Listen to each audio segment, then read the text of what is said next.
I start from the supposition that the world is topsy-turvy, that things are all wrong, that the wrong people are in jail and the wrong people are out of jail, that the wrong people are in power and the wrong people are out of power, that the wealth is distributed in this country and the world in such a way as not simply to require small reform, but to require a drastic reallocation of wealth. I start from the supposition that we don't have to say too much about this because all we have to do is think about the state of the world today and realize that things are all upside down. Now, if you don't think, if you just listen to TV and read scholarly things, you actually begin to think that things are not so bad, or that just little things are wrong. But you have to get a little detached and then come back and look at the world, and you are horrified. So we have to start from that supposition that things are really topsy-turvy. And our topic is topsy-turvy, civil disobedience. Now, as soon as you say the topic is civil disobedience, you're saying our problem is civil disobedience. That is not our problem. Our problem is civil obedience.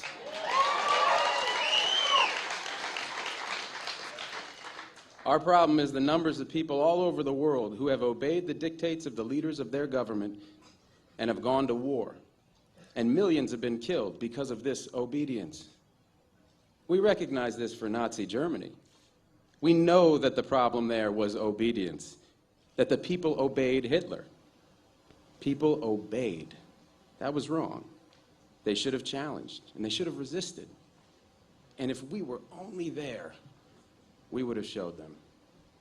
Even in Stalin's Russia, we can understand that. People are obedient. All these herd-like people. Remember those bad old days when people were exploited by feudalism? Everything was terrible in the Middle Ages. But now we have Western civilization, the rule of law. The rule of law has regularized and maximized the injustice that existed before the rule of law. That is what the rule of law has done.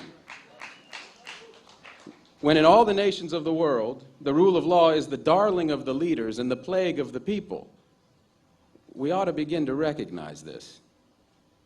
We have to transcend these national boundaries in our thinking. Nixon and Brezhnev have much more in common with one another than we have with Nixon.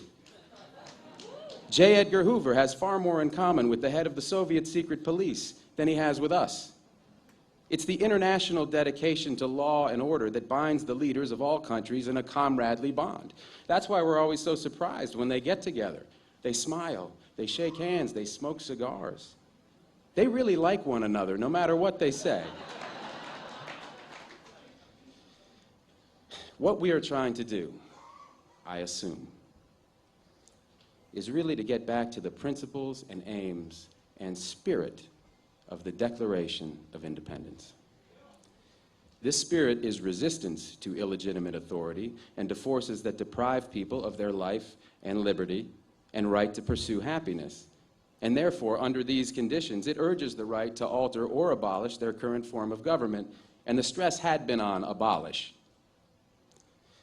But to establish the principles of the Declaration of Independence, we're going to need to go outside the law, to stop obeying the laws that demand killing or that allocate wealth the way it's been done, or that put people in jail for petty technical offenses and keep other people out of jail for enormous crimes.